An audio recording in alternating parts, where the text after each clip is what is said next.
All right, everybody, we are back and we're picking up with protein. Now, last class we went over some of this, but we're going to do a quick review on the recommendations. And remember, when you're looking towards a test, the most important thing are these guidelines around protein. Yes, I expect that you know that the different food groups and what contains the most protein, what contains the least protein, those types of things. But the recommendations for us are going to be the most important.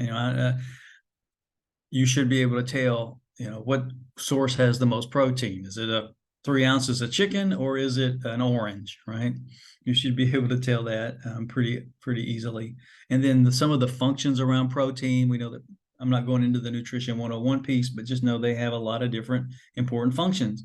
And in the chat, type, is one of the important functions energy or not? Is it high on the list or low on the list when you talk about energy production for protein?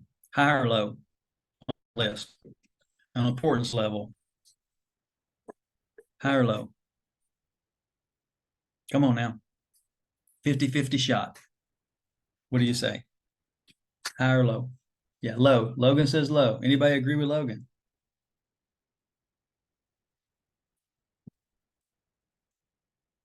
So out of how many students do we have here live? I've got 17 students and one person typing in the chat. Come on now. Low, low, low, low, low. Okay, you agree, low.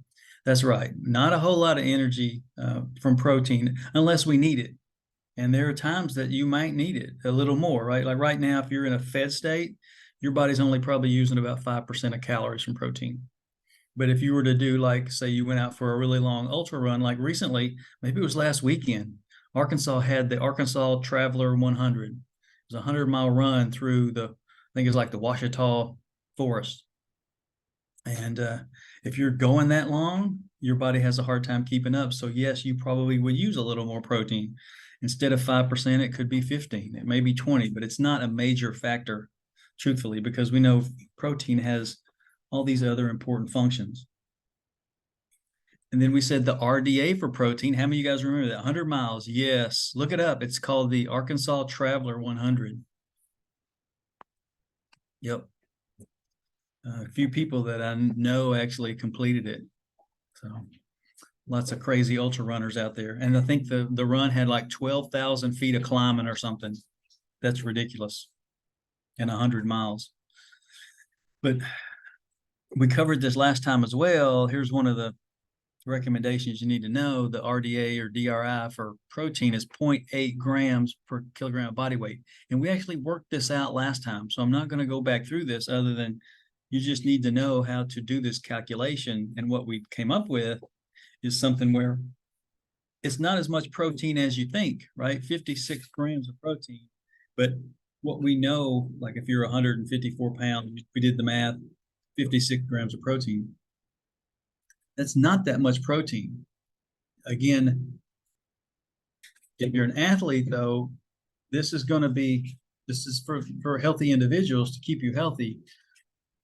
It's recommended, but it's not optimal for athletes because athletes are going to need more based on how much activity they're doing, right? And we'll get into that. I think we did this last time too, right? The recommendation for endurance athletes, 1.2 to 1.4. You could go all the way up to 2 if you were like one of these ultra runners training for a 100-mile run. I mean, how many miles a week do you have to train to run 100 miles?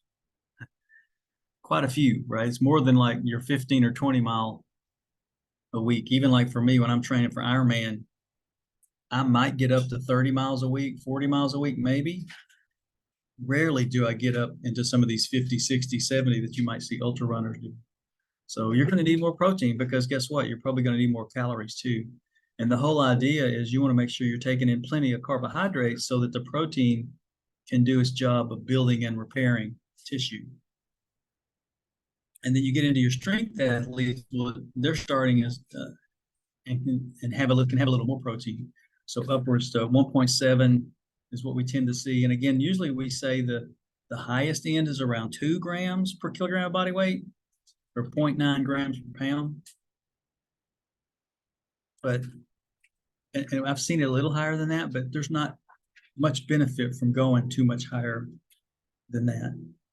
And those sources are quality sources or high quality, which means they're complete proteins, which if we remember what that means from last time, it's just that your body can't produce. You need all these, it has all the essential amino acids. But these essential means your body can't produce them, you got to get them through food. And oftentimes the protein is going to come in the form of whey and casein. But if you're doing like a supplement. Right. I'm having a little trouble with my pointer here. All right, here we go. So we did the math on, anybody remember doing the math on this last time? You feel comfortable with this? Like if I gave you a 160-pound athlete and asked you to do the RDA and then gave you some recommendations for strength and endurance, you could do that math? Type in the chat, yes or no. You feel comfortable or not? And that's okay if it's a no. Comfortable or not with these calculations? Yeah, okay. Yeah, got it. Okay. So this is the guideline that you have in your book, and this is basically puts everything on one page. And this is coming from table 5.4 of your text, where you have your sedentary adults and then all the way down to your, ultra endurance and strength athletes. Okay. So again, these are recommendations that you need to be aware of as you're working through and doing your calculations and for your test. And then we basically said, what do you need to do for protein before, during, and after? Well, the most important place for protein and where it fits in the best is post-exercise. And post-exercise is where it's going to aid in the protein synthesis. And so you're going to be able to build and repair that tissue. It usually comes with some carbohydrate, but if we're just focusing on protein versus the carbohydrate, you would like to get in some carbohydrate within that first hour, if you can. Protein's a little different in that you could probably get away with doing it a couple hours later and it still work. But most of the time we're going to be consuming these foods in combination. So you're probably going to be doing some protein and some carbohydrate in your meals together. But there's not a whole lot of benefit to doing eating a bunch of protein right before or during your exercise, because we just don't have enough time to use that for energy. I mean, even if we did, it'd be a small amount of protein compared to carbohydrate. Carbohydrate's really what you want to focus on.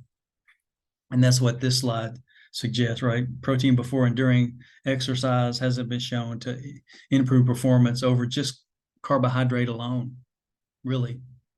And there's no benefit in doing more than 2 grams per kilogram a day if you're looking at daily needs of protein. One of the things that my last class is when we talked about protein, one of the interesting recommendations is that you consume your protein throughout the day, which makes sense. Most of us don't do that, myself included. I have a hard time making that happen because we don't, like for breakfast, we have a hard time, coming up with protein sources. It's easy for lunch and dinner, right? You're eating how many of you have steak for breakfast? Probably not. Or you have you might have some eggs, right? Because protein at breakfast looks a little different than protein during lunch and dinner.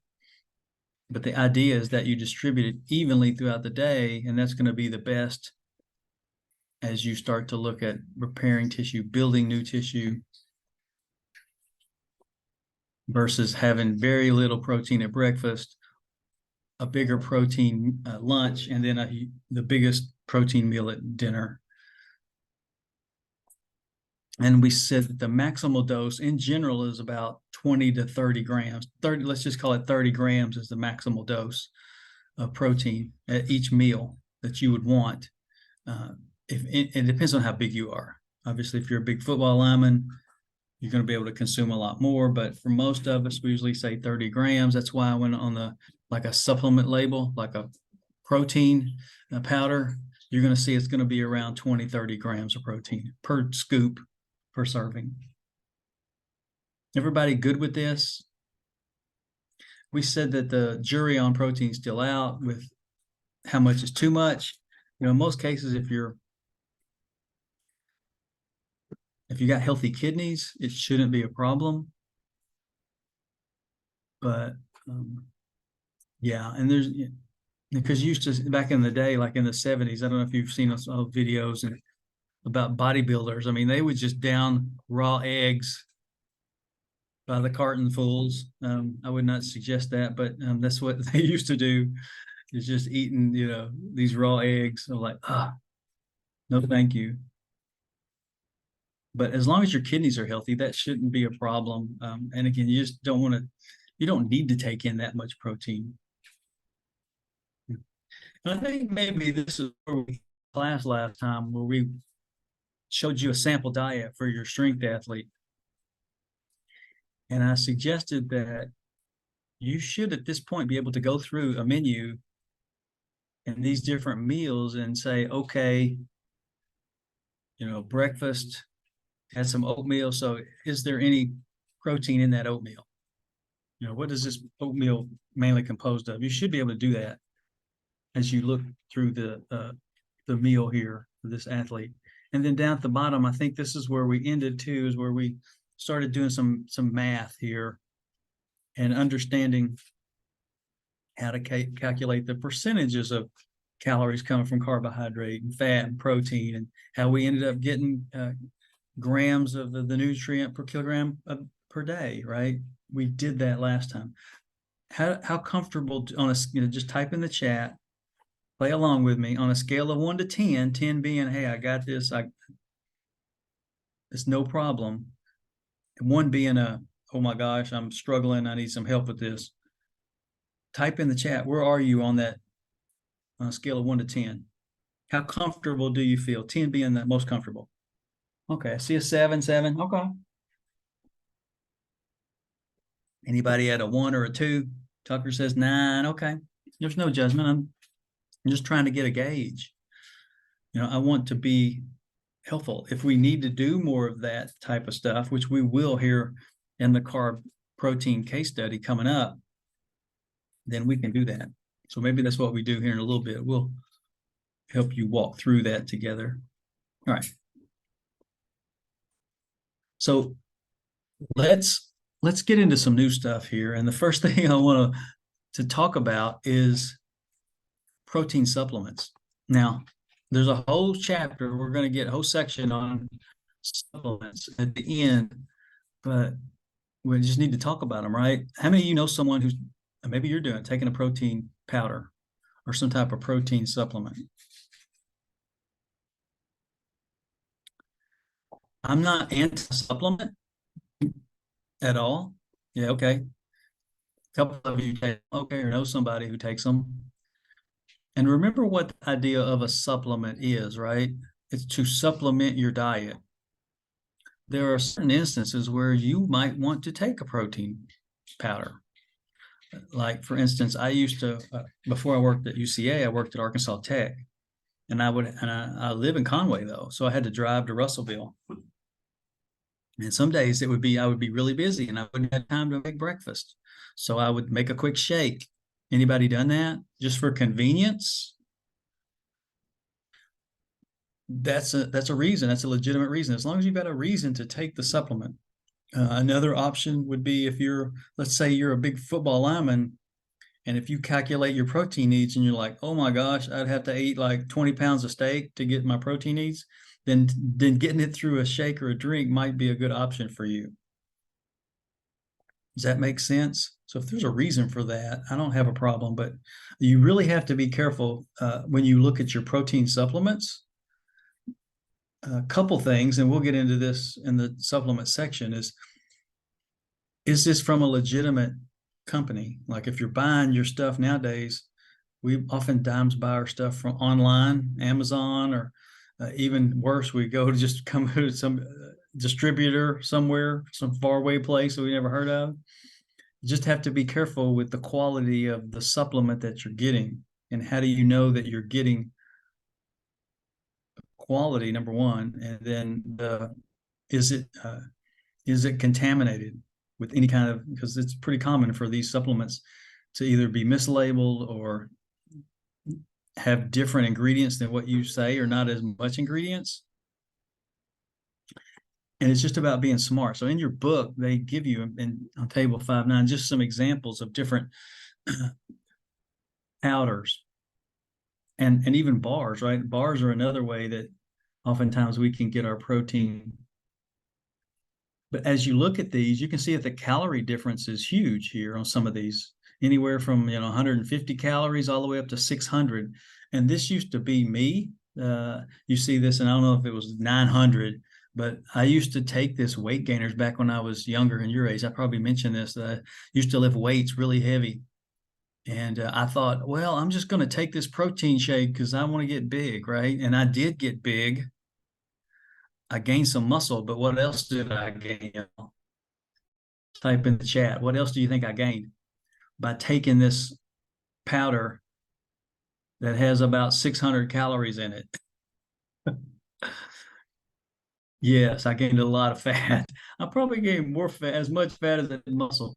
But if you look at this, be careful and look at the label, because do you need 600 calories?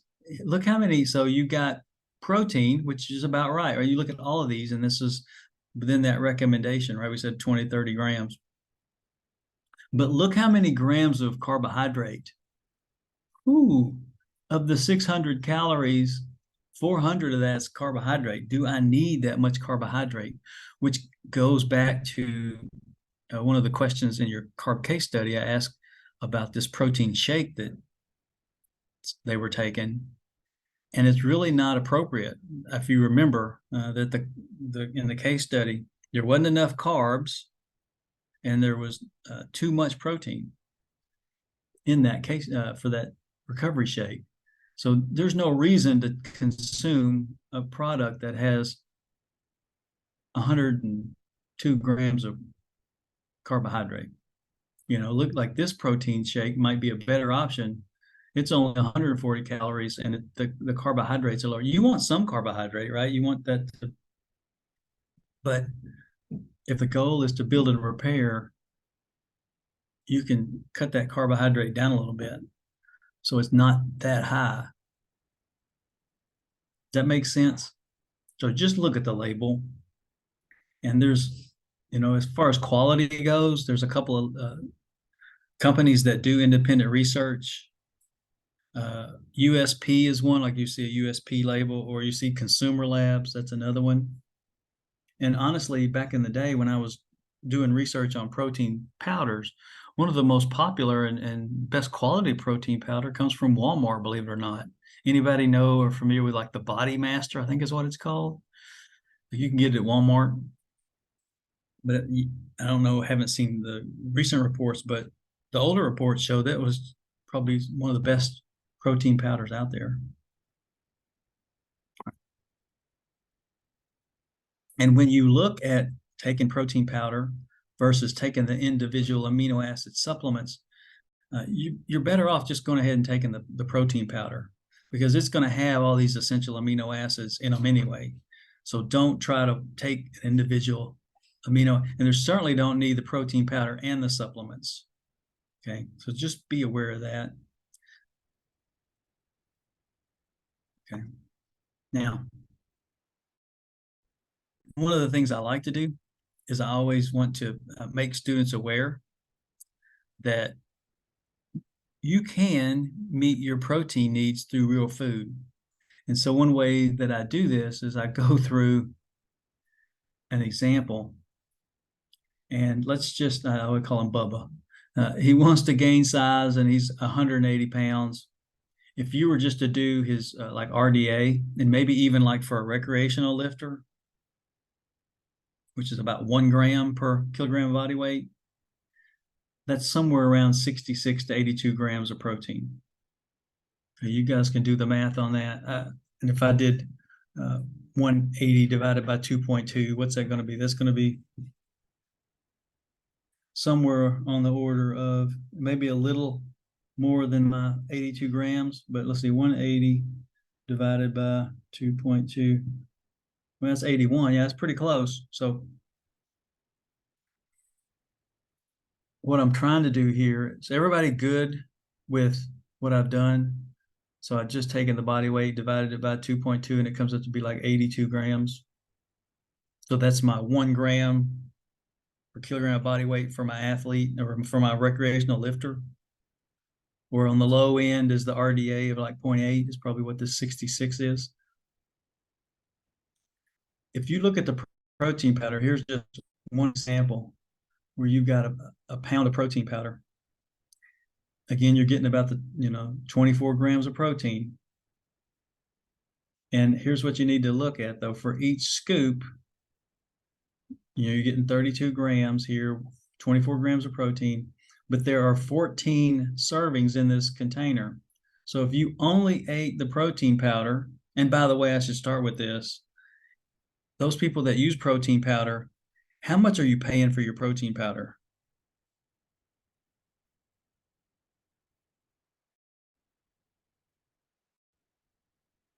Type in the chat. How much are you paying for your protein powder?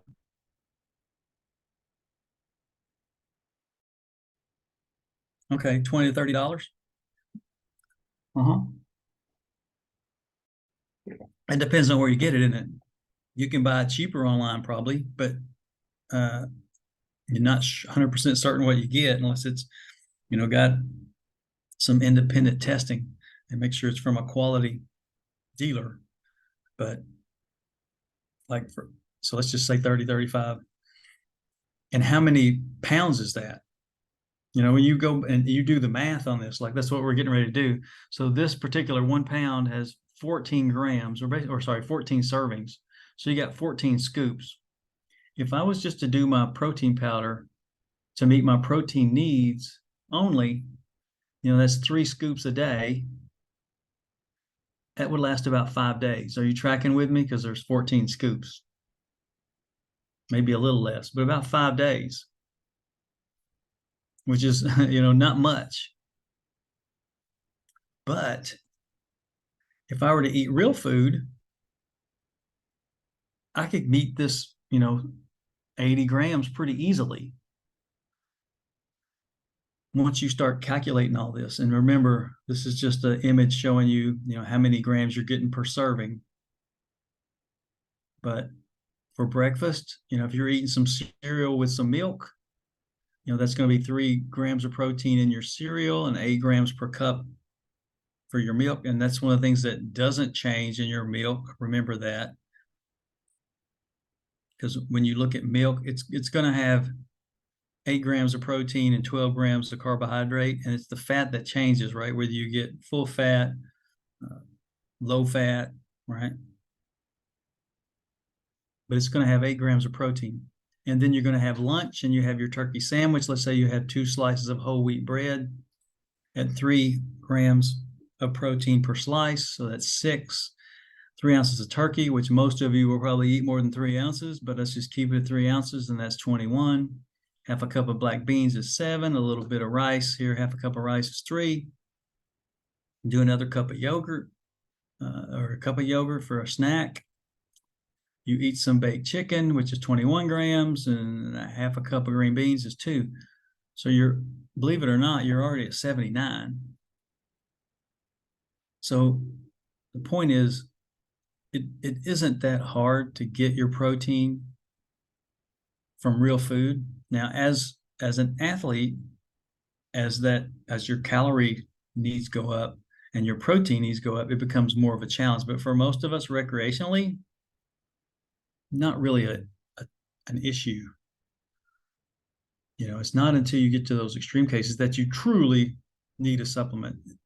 But if it's for convenience purposes, then okay. I mean, I can justify that. I'm just trying to show you it's always probably less expensive to get your protein from real food, and anything for that matter, getting it from real food. How we doing? Everybody comfortable with that? Seeing how I did that math and putting these, and we'll do some of this when we get into the meal planning chapter. but I just wanted to show you and compare that. Either you're getting, do it if you, and again, it's like only get your protein from protein powder, but this is just for example's sake that you can only, 5 days and you're out of protein powder. You go back and get some more for another $35 versus eating real food, which is not that much, 3 ounces of turkey and a half a cup of black beans, right? And a can of black beans, you're going to get several servings. So everybody okay with that? Type in the chat. I want to stop sharing my screen. I want to see if you're okay with that. So what I want to do now, if you're okay with what we covered, type in the chat. Yes, no. Anybody paying attention? What are you doing? Are you multitasking? Come back to me now. Come back to me. Tucker gives me a thumbs up. So what I want to do as a group here for the next few minutes is to go over your carb protein case study. So if you have a calculator with you, get it ready. And if you need to download this, you can do that too. So I'm sharing, I hope I'm sharing the screen of your carb case study. Give me a yes, give me a thumbs up in the chat if you can see it. Again, I just make these easy for you to yes, no. I'm waiting for a confirmation. Yeah, okay. Brooklyn says yes. Thank you. So what we've got, and this is your homework assignment. This is the assignment for chapter 5. I call it my carb protein. This is going to start to work on everything that we've done so far. So I just use Matt, 160-pound baseball player, 5'11", 21 years old, practices 2 hours each afternoon. He's a baseball. Could be a UCA player. I don't know. But the first question asks, calculate Matt's calorie needs based on the equations we've used. So Harris, Benedict, Cunningham. And the reason I'm doing this is exactly what you'll see on your next exam, except what you'll see is, like, I've got this whole sheet here of questions. What will happen is the first question will come up and it'll say, calculate Matt's calorie needs. And I will give you the formula. That will be one question. And when you answer that question, it'll pull up the next question, and that will be calculate Matt's carbohydrate needs, right? I would never ask you to do anything on exam that you haven't done in class. So let's do this together. Let's at least start this together.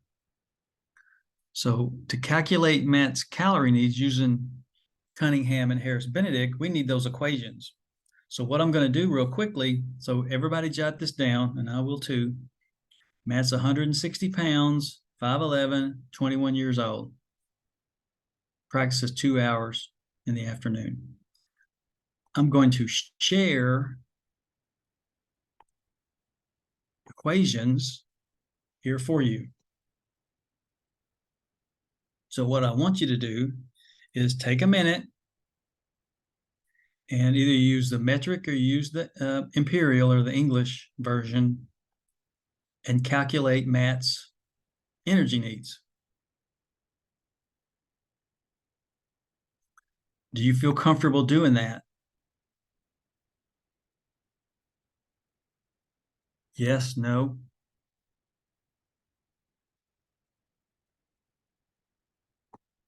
Yeah, okay, so let's take a second, write down the formula. Again, Matt just used the Mayo formula, whether you want to use the metric or whether you want to use the English. And here's the Cunningham equation as well. So you can do this with the Cunningham equation. As a matter of fact, just pick one. Let's do that. Let's pick one. And truth is, I don't know that you can, based on what I gave you for Matt, can you use the Cunningham calculation?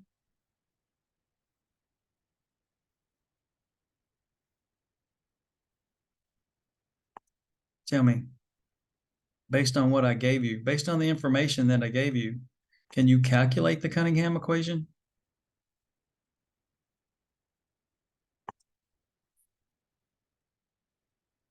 Oh, mass 160 pounds. 160 pounds. Maybe I just write it down here. Can I edit this? Let's see. Yeah, so Matt, 160 pounds. He's 5'11". And how old was he? Let's see. Yes, thank you. This is the type of stuff that you just need to know that I may not tell you for a test. Is that, yeah, he's 21 years old. Is because you don't have a percent body fat, you can't use the Cunningham. That's the kind of thing you just from experience and what we talked about in class, you just need to be aware of that. 21 years old. 21 years old. Yeah, we don't have a percent body fat. So you've got to use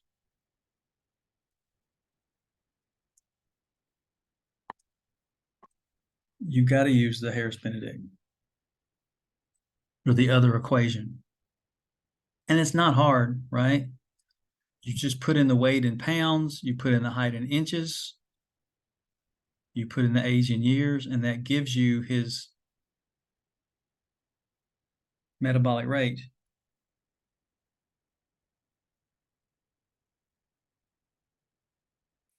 So I'll give you a second to work through that. Pull out your calculator, do the math. When you get that done, type in the chat what the metabolic rate is or what you got. And everybody should be getting something close.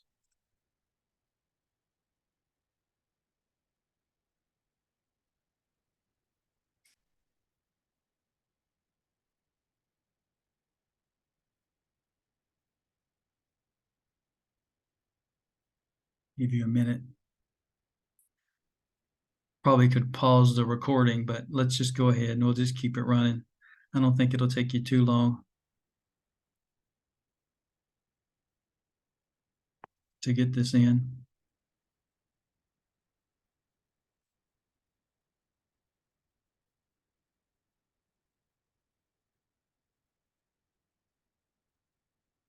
When you get the number or get a number, let me know.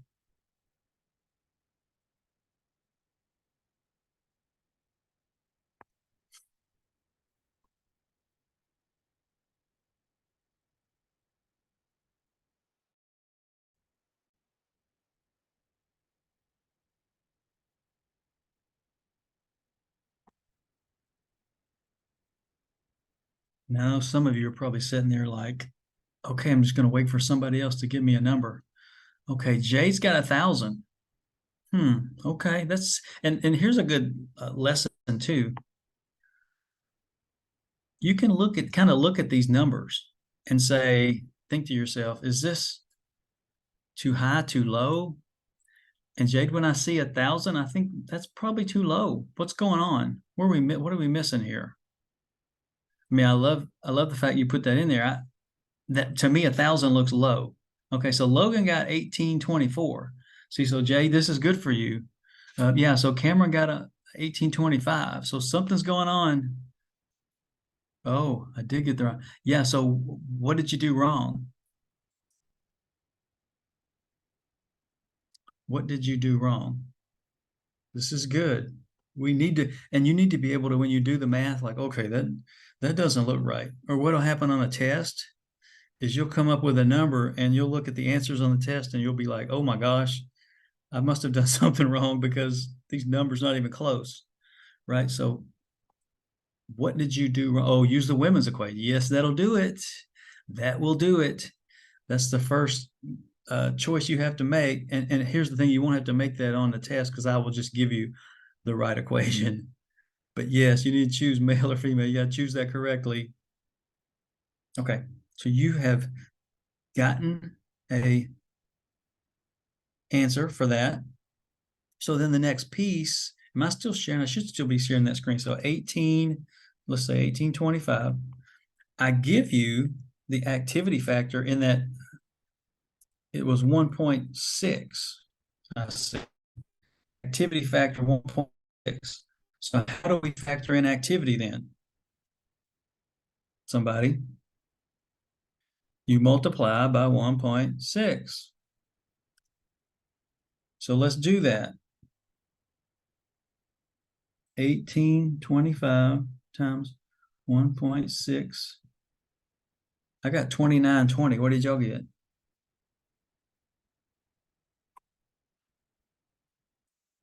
Is that what y'all got or something close? Yeah, okay, got the same. So now we have, because remember, when we look at calculating total energy expenditure, we have three factors. We have our metabolic rate, we have the activity, once you got to factor in activity, physical activity, and then you also have the thermal effect of food. So let's factor in the thermal effect of food. To do that, we basically take our metabolic rate. So when you go to calculate the thermal effect of food, that's 1825 times 0.1, 182-ish. You're going to go 183, that's fine. So then to get the total, based on our numbers, 2920, is that right? 2920 plus 182 equals plus 182, 3,100. You might have gotten something a little different than that.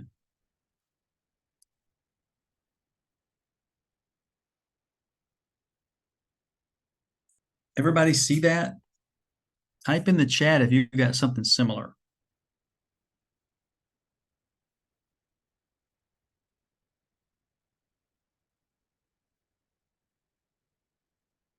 Yeah, something similar. Good. Okay. That's what we want. Okay. That's what we want. And let's see. I think I do have, if I can find it, and in Blackboard, I do this too. You got the answer somewhere in there, but I always want you to try to, just like we're doing now, try to do it on your own. So I'm going to share this. Let me new share here and see if I can find it. So I should be sharing now. You can tell me, am I sharing the screen that has the answers on it in the chat? I got a bunch of different windows. You can see that.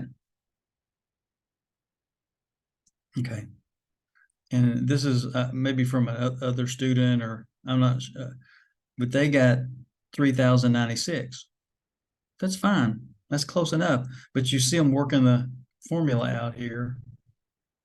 They came up with 1,822 calories. I mean, you can just round that up.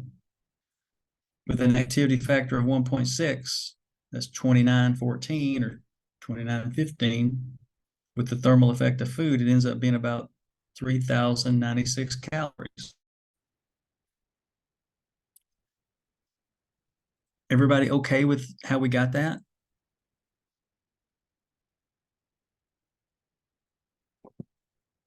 Come on now, I need to hear you in the chat. I need to see some action. Are you trying to work this out? Or are you waiting for me to give you the answer? You got it?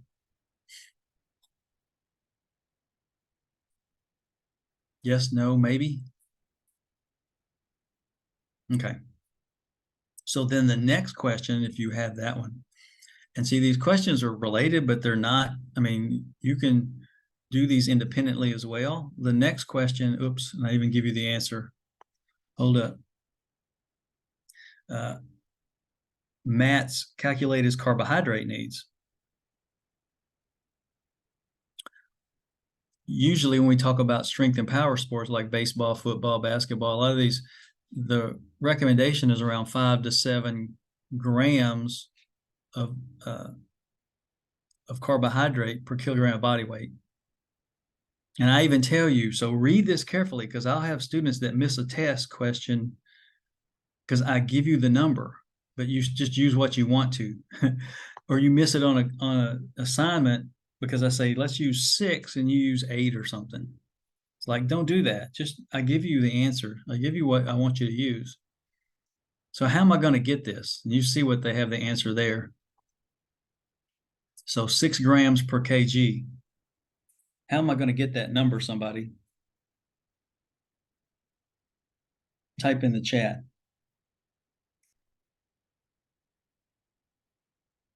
Help me out.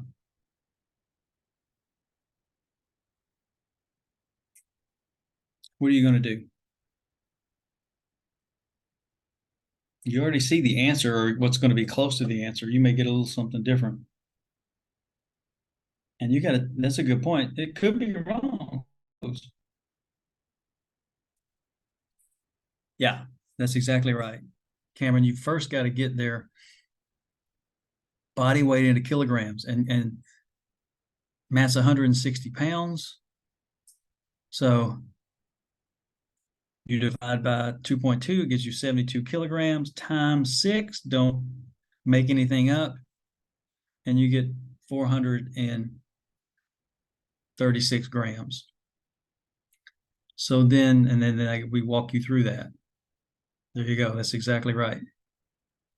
So then the next question then is, how many calories is that? How many calories should Matt get from carbohydrate then?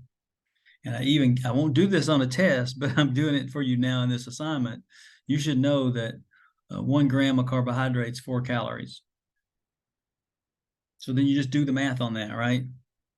You're 436 times what? Times 4. So that's 1,700 calories. How many of you guys got that? Right? Now, what I could ask you, and I'll do that now, is, and this isn't on the case study, but you should be able to do this. This would be a test question, is what percentage of calories are coming from carbohydrate? Because above you said they needed, what was it, 3,100 calories total?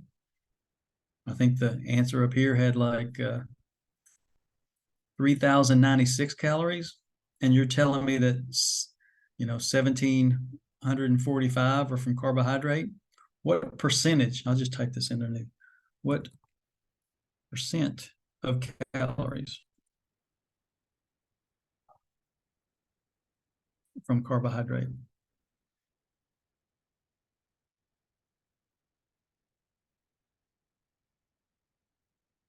Uh, 3,096 or 3,100. Somebody do the math on that. What does that look like? Yeah, 56%. Good. So then my next question is that within the guidelines for carbohydrate? These are the types of things you should be thinking about as you're working through these. Yes, no, 50-50 shot. Is it within the guidelines for carbohydrate? What do you think? Yes, no, maybe? Yeah, it is, right? You should know this, 45 to 65% of calories from carbs. Okay. So those are the things that we need to work through. All right, now this is new. Number 4 is new, but I give you an example here, give you a hint. How many servings of carbohydrates are recommended? When we're not there yet, when we get to the meal planning section, I'll introduce you to something called the exchange system. And in the exchange system, basically 1 carb serving is 15 grams of carbohydrate.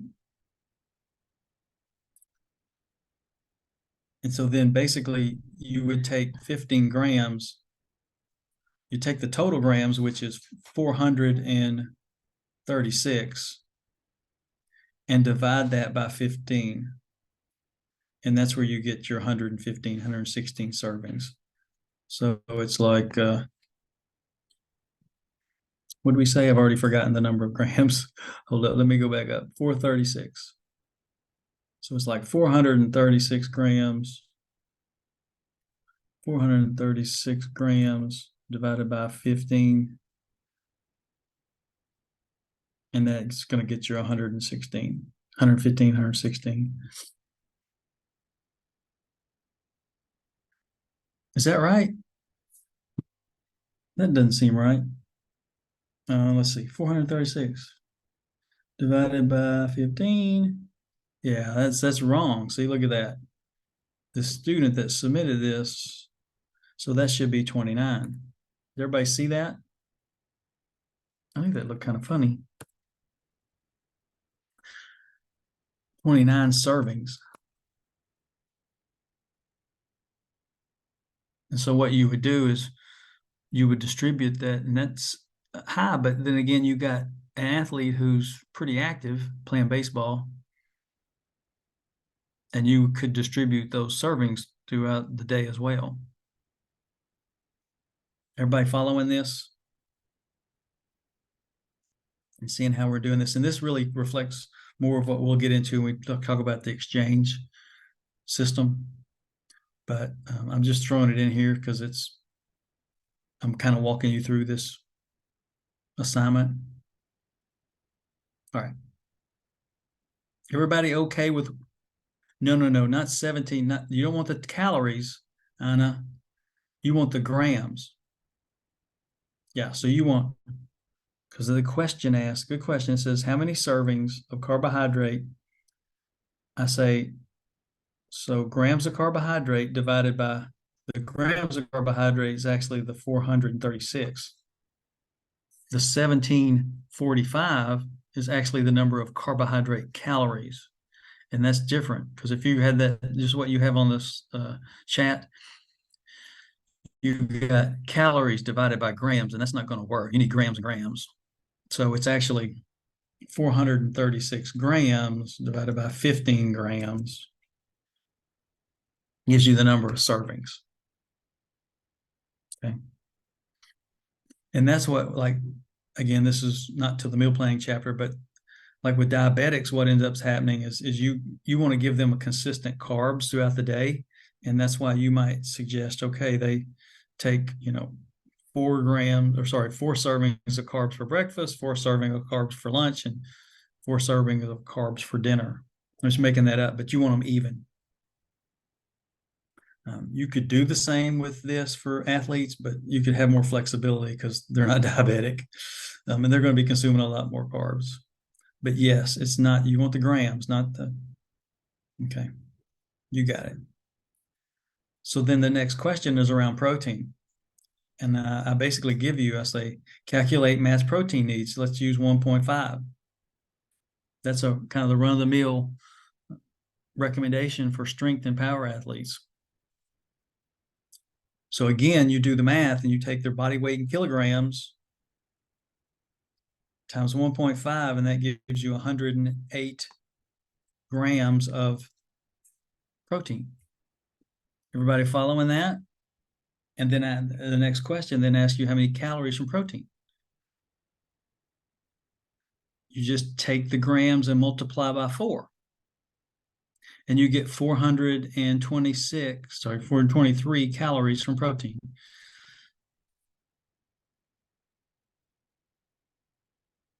Everybody good with this? Yeah, 432. Okay, there you go. So I guess the student had dyslexia, which I can understand. I do the same thing. I get numbers twisted around. And so my question then is to add something to this, sort of like we did with the carbohydrates. What percent of calories from protein? I'm not going to give you any hints on this one. How are you going to get that? What are you going to do? Do that for me. Give me the percentage in the chat.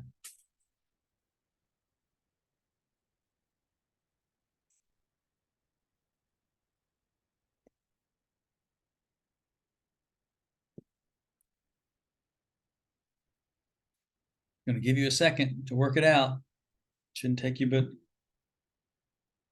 a bit to do that.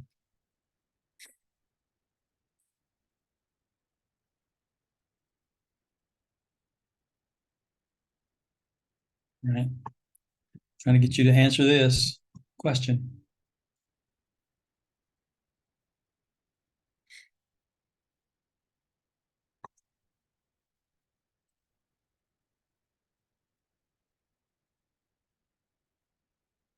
Come on now.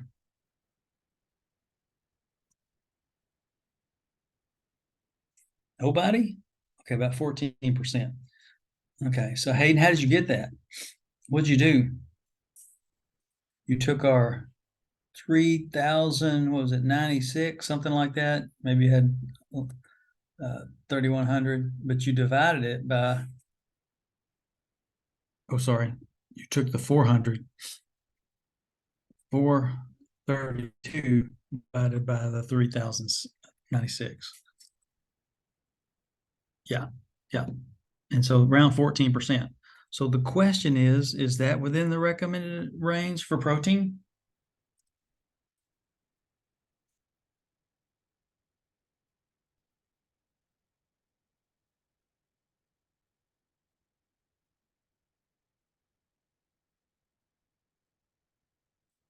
Is that good, bad? What do you think?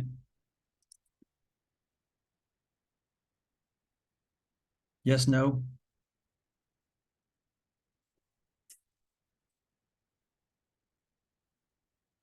Come on now. Yeah, it is. That's right. It's, with protein, it's 10 to 35%.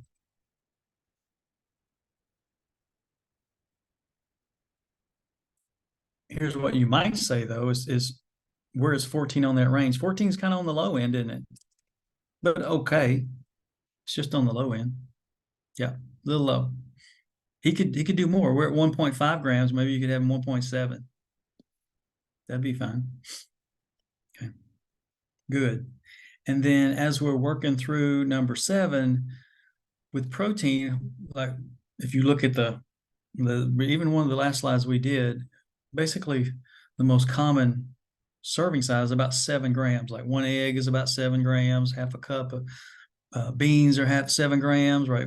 1 ounce of meat is 7 grams. So how many servings of protein would you need? So basically you take your 108, 109 grams of protein and divide by 7. So 100 and what is it, 109 by 7 or something like that. 108 should equal close to 15. Everybody see where we're going with this?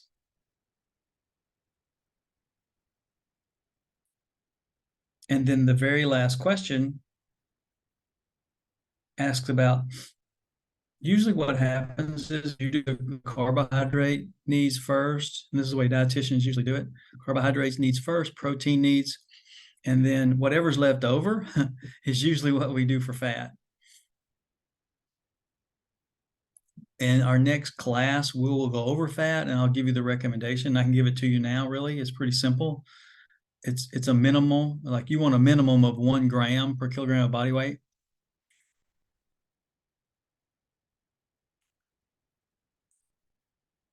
But if we were to calculate the remaining calories and say, okay, the remaining calories are coming from fat, this is how we would do it. I already have it here. It may not be exactly what you get, but you get the idea, where you got your carb calories were 1,745. Your protein calories were 420, 423. You add those up and subtract it by your total, and you may have come up with something a little different. I've got 928 here. This student had 928. What did you come up with? Oh, I think that was right, because these numbers were switched, weren't they? In the chat, how many fat calories?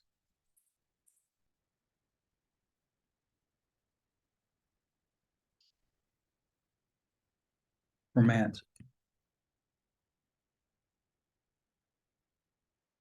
What did you get?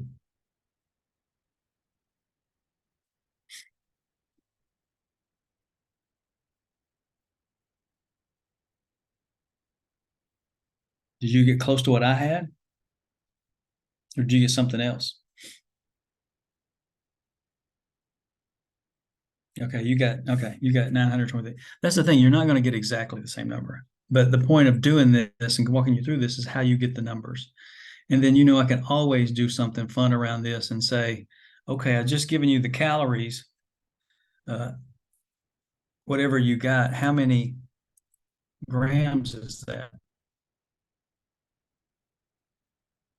How many Oh, sorry. How many grams?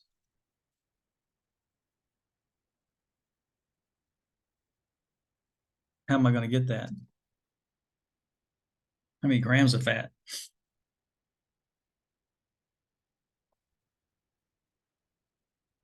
What are you going to do to get that, somebody?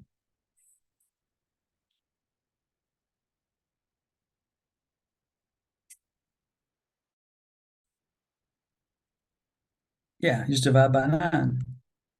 That's exactly right. Divide by 9. And then whatever the grams are, somebody give me what they got in grams. Like here, I've got 928, let's say, divided by 9. I'll do it. I got my phone here. 928 divided by 9, 103. So I got 103. You probably got something a little different. You got 100. Oh, okay. Jay, we got the same thing. 103. I guess you're using my numbers. So 103. And then we can also go back to and say, okay, what percentage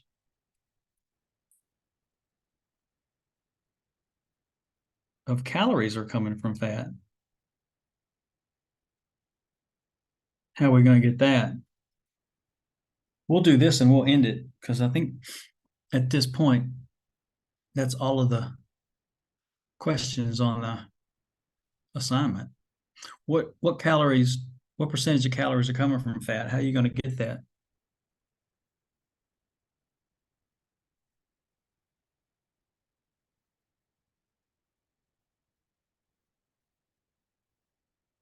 Somebody help me out. I've got, at least for me, I've got 928. I'm going to divide that by my total calories, which was 33,060. Was it 3,060? No, 3,096. Okay. Oops.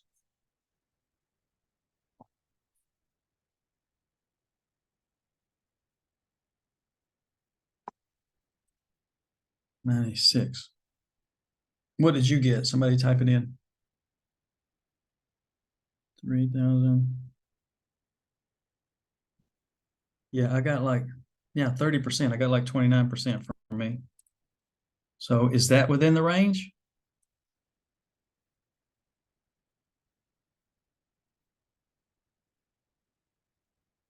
Is that within a healthy range? Yeah, because this is, it's 20 to what? 35% of calories from fat. Yeah, so it's within the range. So you should be able to do this on a test on this assignment. Now just giving you the answer, so you certainly should be able to do it. But try this on your own. And I don't know. See, that's the thing. I think I give you another example here. Actually, this is a sample. I always give you, like with my assignment, I'll give you an example to follow. And so I would encourage you to walk through this example with Joe. And I guess if I'd have remembered that I did this, I would have just had you do Joe, and then that way you could have done the other. But just walk through this with me here, and before you submit the assignment, just to make sure you get the idea of how you're going to do this, because you will have to do some of this on a test. Okay. So I'm going to stop sharing at this point. Type in the chat how you feel about doing the carb protein assignment, how you feel about working with these numbers on a test. Feel okay with it? Yes, no, feel good? Okay, got a couple thumbs up. So let's do this. I'm going to go ahead and end it. And I will be sending out, what I will do is I will send out an announcement on Monday just to make sure everybody's on the same page, because I know not everybody is showing up to the live calls here that we have for class. And if you know somebody in class, just let them know that we're not meet on Tuesday, but we'll come back the following Tuesday and we'll do one day on fat. So make sure you're looking at the fat chapter, and then we'll have this assignment that we just did right here. You submit it. I'll give you an opportunity to do the assignment. I think maybe even I've asked for you, if you look at anybody look in Blackboard to see when I've actually set that. Maybe it was this Sunday to do that assignment, get it completed, but I'm going to extend that to Tuesday at midnight. So that way you can do this as part of class if you want to. We'll do this in lieu of class. So then we'll come back, we'll do fat on that following Tuesday, then we'll have our test. All right. Questions, comments, and as always, you can reach out, and if you need help, we can work that out. But other than that, we'll see you. Y'all have a great rest of your week, and talk to you in a couple weeks. Right? Wow. You have a great next week. All right. Bye.